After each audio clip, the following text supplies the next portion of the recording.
हमारी आपकी बात हो ही रही थी।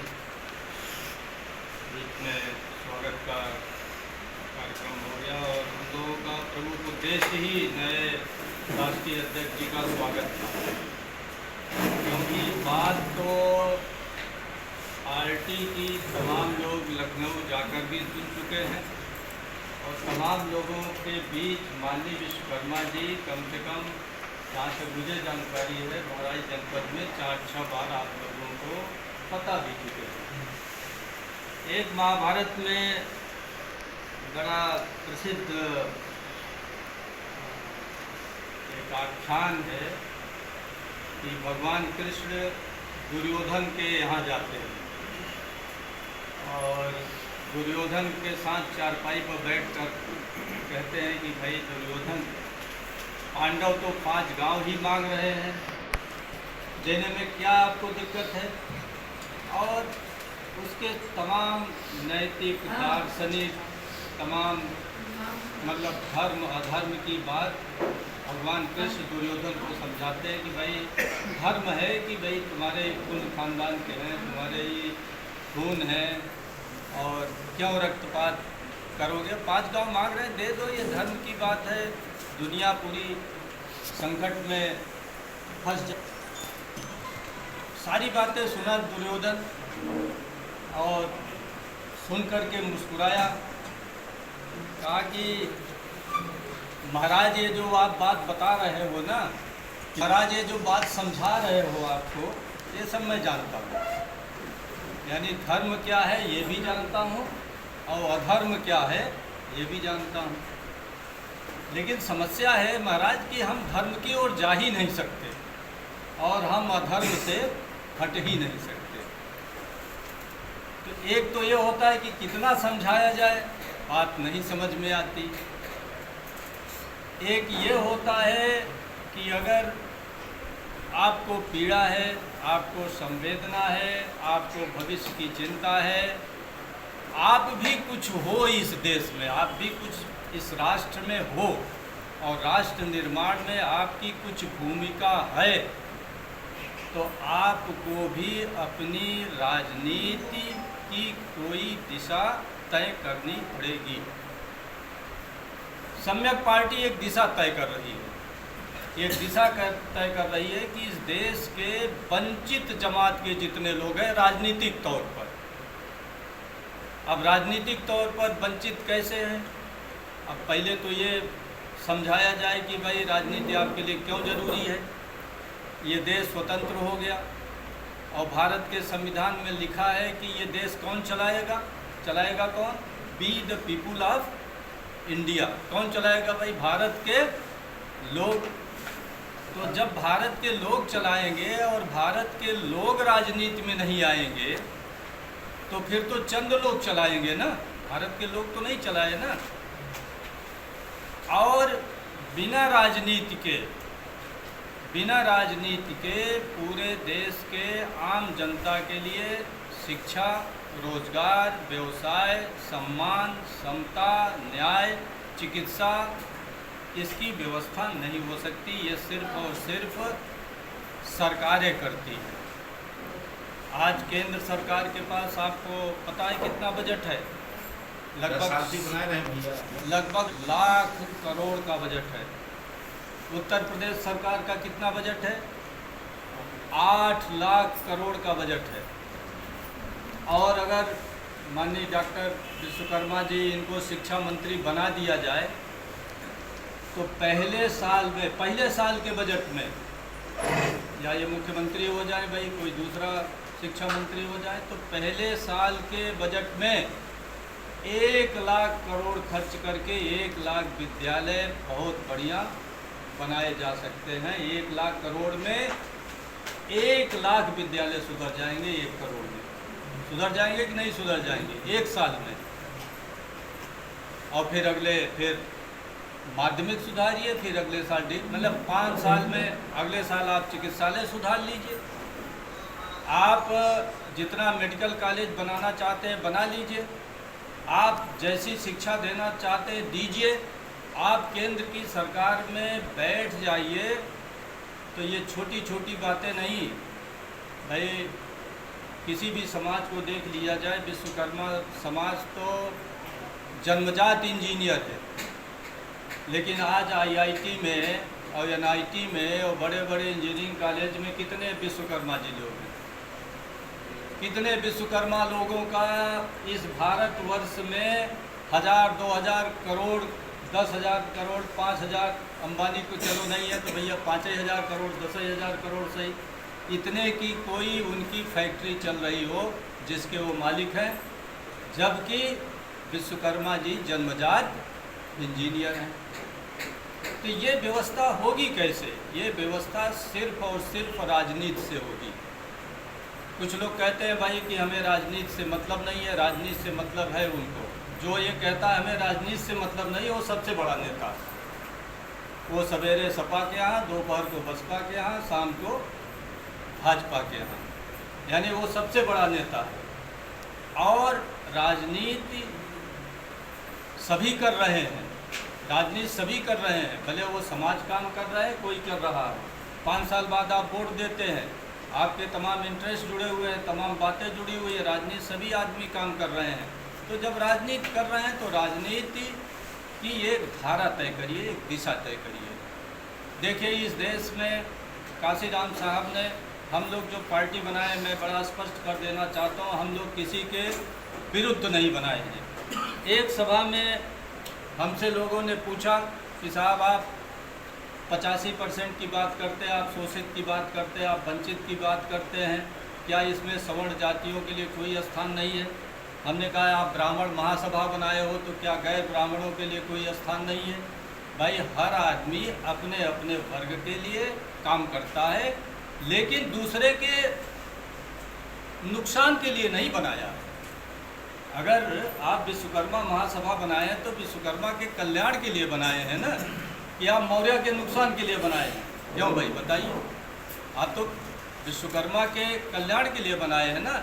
तो हम लोगों को ये लगा कि इस देश में राजनीतिक रूप से जो वंचित समाज है, यानी वो जातियां, वो समुदाय जो राजनीति में आकर के इस देश को चलाना चाहिए, इस देश की शिक्षा, भाई जब हम 90% हैं, हम 85% हैं, तो सबसे ज़्यादा अगर शिक्षा सुधरे तो लाभ किसको होगा? हम ही को होगा, 85% को।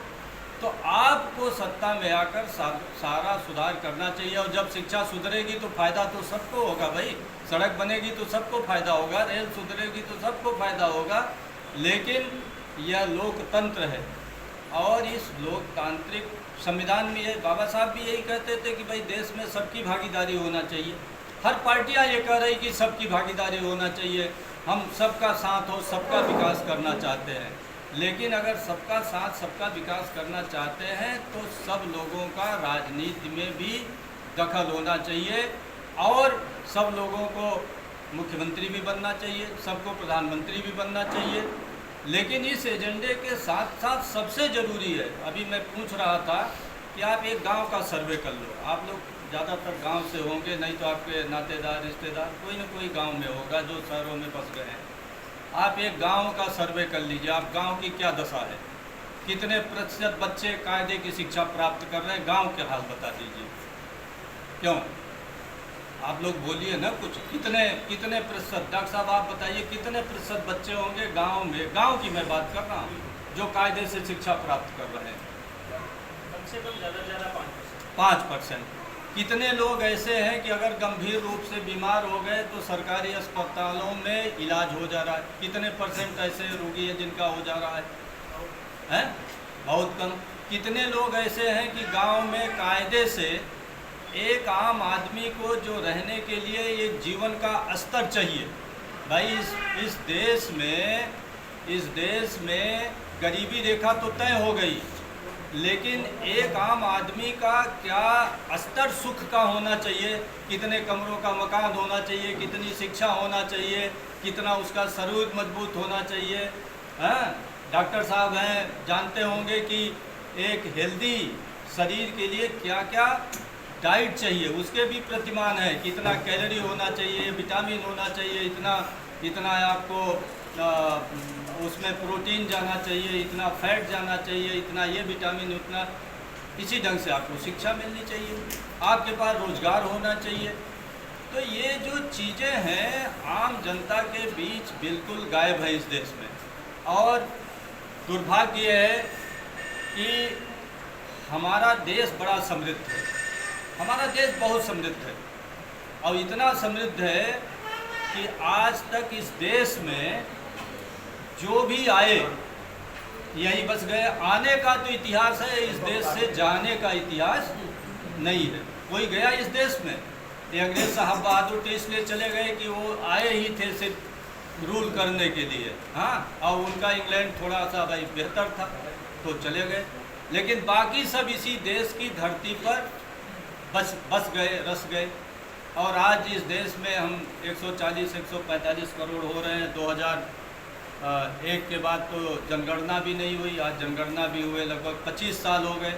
25 साल में हमारी आबादी भी लगभग 131 करोड़ से मेरे ख्याल से 150 करोड़ बढ़ती जा रही होगी।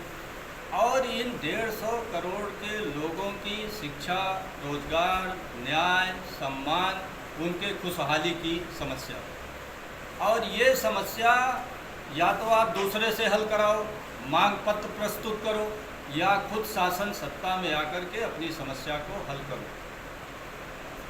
हम हरदम किसी की आलोचना करते हैं, टिप्पणी करते हैं कि भाई ये गड़बड़ी है, ये गड़बड़ी, ये गड़बड़ी, ये गड़बड़ी। चलो मान लिया गड़बड़ी, आपने गड़बड़ी का कारण भी बता दिया कि गड़बड़ी के ये कारण है, तो गड़बड़ी का समाधान कौन करेगा, उस रास्ते पर चलेगा कौन?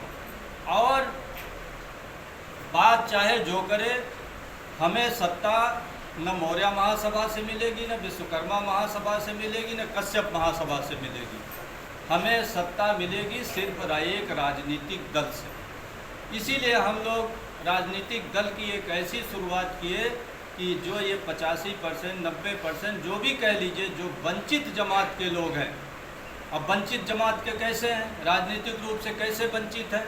आप 403 विधानसभा में देख लीजिए, विश्वकर्मा समाज के कितने लोग हैं भाई, बताओ भाई कितने लोग हैं, कितने विधायक हैं विश्वकर्मा समाज के पूरे विधानसभा में उत्तर प्रदेश के?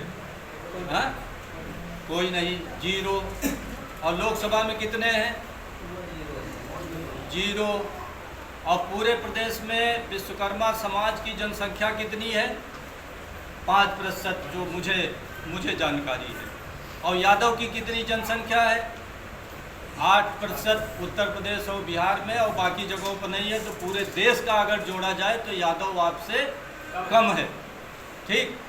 और ब्राह्मण की कितनी आबादी है पूरे देश में? 3% से लेकर 5%। ठाकुर की कितनी आबादी है? 3% से लेकर 5%। बनिया की कितनी आबादी है? 3% से लेकर के 5%।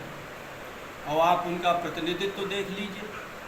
और बाकी कश्यप, लोहार, बढ़ई, सोनार, जो कुल मिला दिया जाए तो इस देश की बाकी अनुसूचित जातियों में एक जाटव को छोड़ दिया जाए, यानी जो इधर चमार जिसको कहते हैं, तो छोड़ दिया जाए तो बाकी उनका भी प्रतिनिधित्व नगण्य है। तो इस ढंग से हम लोगों का विजन ये है, फिर से मैं कहना चाहता हूँ कि हम लोग किसी के विरुद्ध राजनीति नहीं खड़ा कर रहे हैं, हम अपने कल्याण के लिए, अपने हित के लिए कर रहा हूँ। और अगर ये बात सम्यक पार्टी की समझ में आ जाए, आपको इसका साथ दीजिए। आने वाली देखिए, कुछ लोग ऐसे होते हैं, अरे जो आएंगे अपना देखेंगे। तो अगर आपको पीढ़ियों की चिंता नहीं है तो हमारे बाप दादों के साथ तो जो हो गया हो गया। अब नया युग जो है, आप बिना शिक्षा के, बिना रोजगार के, बिना कैपिटल के आप कोई सम्मानपूर्वक ज़िंदगी जी नहीं पाएंगे, और बिना राजनीतिक ताकत के। 3 चीज़ें ज़रूरी हैं: सत्ता, शिक्षा और समृद्धि। यानी आपके पास अगर सत्ता आ जाएगी तो आपके पास शिक्षा और समृद्धि भी आ जाएगी। लेकिन आपके पास समृद्धि आ जाएगी तो ज़रूरी नहीं कि आपके पास सत्ता भी आ जाए। आपके पास शिक्षा आ जाएगी तो ज़रूरी नहीं आपके पास सत्ता और समृद्धि दोनों आ जाए। और हो सकता है आगे भविष्य में आप किसी लायक न बचो। ये 90% समाज किसी लायक न बचे, न इसके पास सत्ता होगा, न इसके पास शिक्षा होगा, न इसके पास समृद्धि होगी। तो अभी से बेहतर है कि भाई हम लोग सब लगे हुए हैं आप तक बात ले जाने के लिए, इस पार्टी से जुड़िए। और पूरे देश में अभी विश्वकर्मा जी बता रहे थे कि आज राष्ट्रीय स्तर की 2 ही पार्टी है पूरे देश में, एक कांग्रेस है और एक बीजेपी। दोनों जो है सवर्ण जातियों के हित में काम कर रही है। अगर न कर रही होती तो आप व्हाट्सएप पर क्यों लिखते हैं हाई कोर्ट में हम कहीं नहीं है, सुप्रीम कोर्ट में कहीं नहीं है, यूनिवर्सिटी में कहीं नहीं है, हमारा रोजगार जा रहा है, हमारी शिक्षा जा रहा है, हमको अगर कोई हमारे साथ गड़बड़ी हुई तो कोई थाने में नहीं सुन रहा है, एक जात के लोगों को ऊपर से नीचे तक बैठा दिया गया है। और तमाम इन वंचित जातियों के साथ जगह जगह छिटपुट घटनाएं भी अत्याचार की हो रही है और कोई नहीं सुन रहा है। ये विविधता का देश है, ये किसी एक जाति का, इस देश में कोई ऐसी एक जाति नहीं है जिसकी जनसंख्या 5% से ज़्यादा हो, किसी जात की नहीं है। यानी कोई जात पूरे देश में है ही नहीं जिसकी जनसंख्या 5% से ज़्यादा हो। तो जब 5% से ज़्यादा किसी की जनसंख्या नहीं है तो एक परिवार एक जात से पार्टी बनाकर कोई देश की राजनीति पर कब्जा कर लेगा क्या भाई, आप बता दो। तो सब लोगों को मिलकर के राजनीति करनी पड़ेगी। और अब राजे महाराजे तो आएंगे नहीं देश चलाने के लिए, राजवंश तो होगा नहीं, लेकिन हमारे दलित पिछड़े सब राजवंश बना रहे हैं, सब राजवंश बना रहे हैं। तो राजवंश को छोड़कर हम लोग एक स्वस्थ लोकतांत्रिक पार्टी बनाना चाहते हैं जिसमें सभी लोगों की भागीदारी हो। और भागीदारी शब्द हम लोगों का जरा अलग हटकर है। जैसे रामलाल एक पार्टी बना लिया, आजीवन रामलाल रहे, फिर रामलाल का लड़का बिहारी लाल, उसकी एक जात भी है। इस देश में कौन ऐसा व्यक्ति है जिसकी एक जात ही न हो, तो बिहारी लाल की जात भी है। बिहारी लाल ने क्या किया, राष्ट्रीय अध्यक्ष बिहारी लाल, जब उन्होंने कहा भाई देखो हमारे यहाँ एक ठो राष्ट्रीय सचिव है इस जात का, एक ठो वो है, एक ठो विधायक का टिकट दे दिए हैं, और जब सरकार सत्ता में आए कहे फलाने कमीशन में मैंने चेयरमैन बना दिया है। देखो भाई पंचो, विश्वकर्मा जी को बनाया है ना, मौर्य जी को बनाया है ना, कश्यप जी को बनाया है ना, हमने बाकी बड़े लोहार कुम्हार सुनार को बनाया है ना। और बनाए क्या है, एक एक को नमूने अपना पोस्टर बना करके पार्टी में खड़ा कर दिए हैं। हमारी पार्टी चाहती है कि नेतृत्व ही बदल जाए।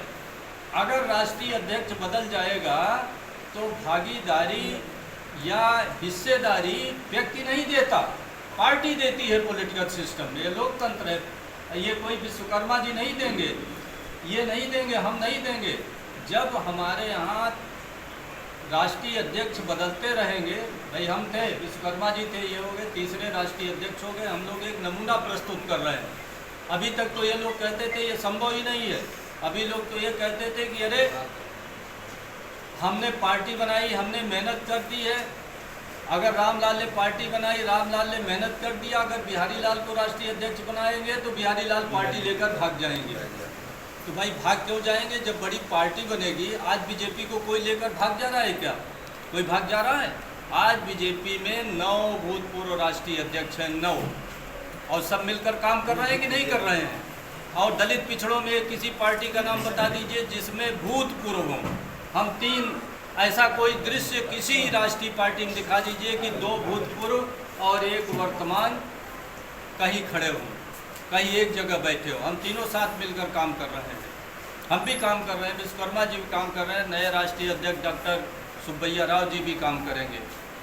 और तो हम लोग एक ऐसी पार्टी बनाना चाहते हैं कि कोई व्यक्ति उसमें प्रमुख न हो, संगठन प्रमुख हो, और समय समय पर उसमें बदलाव होता रहे। कभी बिहार से हो, कभी राजस्थान से हो, कभी आदिवासी हो, कभी दलित हो, कभी किसी जात का हो, कभी जो भी योग्य हो, और सब मिलकर के पार्टी बनाए और सत्ता में आए तो एजेंडा पार्टी का होता है, कार्यक्रम पार्टी का होता है, व्यक्ति का कार्यक्रम नहीं होता।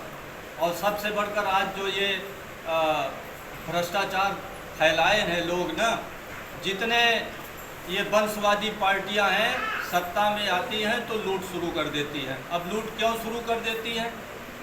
क्योंकि मायावती अगर मुख्यमंत्री हो जाए तो उनकी पार्टी में किसी की औकात है कि उनके गतिविधियों को रोक सके? मुलायम सिंह अगर अखिलेश जी अगर मुख्यमंत्री हो जाए तो किसी की औकात है उनकी पार्टी में उनकी गतिविधियों पर लगाम ले सके, और उन्हीं को पार्टी चलाना है, अनंत काल तक चलाना है उनके खानदान को, तो पैसा भी तो बटोरना है। तो जब पैसा बटोर लेंगे खूब, तो जो भाई केंद्र की सरकार होती है वो होती है समझिए दरोगा, और मुख्यमंत्री समझ लीजिए गांव का आदमी, जब चाहे जब दबोच ले, उनके पास ईडी है, सीबीआई है, इनकम टैक्स है, फिर कहते हैं पंचो देखो हमको पकड़ रहे हैं, हम पिछड़े हैं इसलिए पकड़ रहे हैं। अरे भाई पिछड़े हैं तो क्या तुम्हें भ्रष्टाचार का लाइसेंस मिल गया है क्या? पिछड़े हैं, लेकिन भ्रष्टाचार करना उनकी मजबूरी है। क्यों मजबूरी है? क्योंकि उनको पार्टी का आजीवन राष्ट्रीय अध्यक्ष बना रहना है, पार्टी चलानी है। अब जैसे ओम प्रकाश राजभर को पार्टी चलानी थी, पैसा नहीं था, तो उन्होंने जुगाड़ किया बंदे ने कि कहाँ सत्ता में घुस जाओ तो कुछ कमा लोगे, कमा लिया। संजय निषाद घुस गए सत्ता में, कमा रहे हैं, फिर कमा करके पार्टी चलाएंगे, फिर और कमाएंगे, फिर और कमाएंगे। तो हमारे दलित पिछड़ों में लोकतंत्र में राजवंश स्थापित हो रहा है। इसी राजवंश की प्रक्रिया को हम लोग समाप्त करना चाहते हैं। भाई आज जैसा मैंने कहा 5% विश्वकर्मा मान लो उत्तर प्रदेश में है और 400 सीटें हैं, तो क्यों नहीं 20 उनके विधायक होने चाहिए कि नहीं होने चाहिए। लेकिन अब विश्वकर्मा जी राष्ट्रीय अध्यक्ष है ना, इस पार्टी में प्रमुख है, अगली बार लड़िए। अब कोई लड़ना भी नहीं चाहता, क्योंकि आदमी बने बनाए कुतुब मीनार में चढ़ना चाहता है। यानी एक कुतुब मीनार बना हुआ है, तो कौन कुतुब मीनार बनाए भाई, चलो हाथ पांव जोड़कर उसी कुतुब मीनार पर चढ़ जाओ। तो विश्वकर्मों में तो शिरोमणि दिखाई देंगे ना, मौर्यों में शिरोमणि दिखाई देंगे, कश्यप में शिरोमणि दिखाई देंगे, राजभर में शिरोमणि दिखाई। हाँ भाई देखो कुतुब मीनार पर चढ़े हैं हम, MP हो गए, MLA हो गए। अब जब कुतुब मीनार के मालिक ने पीछे से मारा 1 लाख, तो कुतुब मीनार के हो गए नीचे, उनकी औकात हो गई 0। तो यही हो रहा है दलित पिछड़ों के साथ। तो हम लोग चाहते हैं कि हम किसी के विरुद्ध नहीं, किसी के विरोध में नहीं, किसी के नुकसान के नहीं, बल्कि अपने भले के लिए, अपने कल्याण के लिए हम 85% लोग एक सही अर्थों में बहुजन की लोकतांत्रिक पार्टी बनाना चाहते हैं। पार्टी तो काशीराम ने भी बनाई। अभी कल हम लोग कानपुर में एक बड़ी बैठक कर रहे थे, माननीय अध्यक्ष जी का स्वागत था, एक सज्जन बोल दिए अरे पार्टी बनाने से क्या होता है। हमने कहा भाई पार्टी बनाने से कुछ नहीं होता। तो आपने काशीराम से ये प्रश्न किया कि क्यों पार्टी बनाए? बड़े मूर्ख आदमी थे। आपने प्रश्न किया कि मुलायम सिंह क्यों पार्टी बनाए? आपने प्रश्न किया कि लालू यादव क्यों बनाए? आपने प्रश्न किया कि करुणानिधि और या पेरियार या अन्ना दुरे क्यों पार्टी बनाए? या देश की इतनी पार्टियां क्यों बन गई भाई? तो जरा सा मुँह रह गया। तो पॉलिटिकल पार्टी बनाने से ही सब कुछ होगा, क्योंकि शुरुआत यहीं से होगी। और जब पार्टी ही नहीं रहेगी तो आप राजनीति किस प्लेटफॉर्म से करोगे? तो एक बड़ा प्लेटफॉर्म हम लोग दे रहे हैं। और थोड़ा स्वार्थ छोड़िए, तत्काल लाभ थोड़ा सा छोड़िए। हम भी चाहते तो हम भी IAS की 6 साल की नौकरी छोड़ कर गए थे, 6 साल की। और मैं कहीं कमिश्नर वगैरह हो करके रिटायर होता, कई ज़िलों में कलेक्टर रहता लंबा, कमिश्नर होकर मैं रिटायर होता। 18 में मैं 13 में छोड़ दिया, 6 साल पहले। और सपा में कैबिनेट मिनिस्टर का मेरा दर्जा रहा, मैं सपा में बना रहता। आज राष्ट्रीय महासचिव होता, मुझे टिकट मिल गया होता, मैं MP होता, आवाज़ समाजवादी का MP होता, तो सारे माला फूल चढ़ा रहे होते बढ़िया है। ये 2 किलोमीटर दूर से क्षेत्र में जाता तो सब स्वागत करने आते। या मैं BJP में चला गया होता, मैं भी मंत्री होता। लेकिन इन चीज़ों से हमको बहुत तुच्छ उपलब्धि मिलती, ये बहुत तुच्छ उपलब्धि मैं मानता हूँ। हम जो काम, हमारी टीम ने जो काम करने का सोचा है, ये एक बहुत बड़ा हम लोगों का मिशन है, और सही अर्थों में मिशन है। जो काशीराम का मिशन भटक गया, और भटक क्या गया, हमारे ख्याल से काशीराम की इच्छा ही नहीं थी बहुजन की पार्टी बनाने का, वो सिर्फ बात करते थे। अगर काशीराम के अंदर इच्छा होती, पढ़े लिखे आदमी थे, अपने को पढ़ा लिखा होने का वो भी दावा करते हैं, और पूरी बसपा का दावा करती है। अगर पढ़े लिखे आदमी थे तो लोकतंत्र तो समझते हैं भाई, बाबा साहब ने लोकतांत्रिक संविधान दिया ना। तो भाई क्यों रहे 84 में पार्टी बनाए, 2002 तक राष्ट्रीय अध्यक्ष रहे, क्यों रहे भाई 18 साल तक? क्या और कोई योग्य आदमी था ही नहीं? अगर 5 साल काशीराम रहते, 5 साल बाद कोई विश्वकर्मा हो जाते मध्य प्रदेश के, 5 साल बाद कोई बिहार का कुर्मी हो जाता, 5 साल बाद कोई राजस्थान का गुजर हो जाता, 5 साल बाद कोई आंध्र प्रदेश का आदिवासी हो जाता, फिर 5 साल बाद कोई तमिलनाडु का बैकवर्ड दलित कोई हो जाता, मुस्लिम कोई भी हो जाता। तो क्या आज बहुजन समाज की एक बड़ी पार्टी न बन जाती और केंद्र की ताकत में बैठी होती?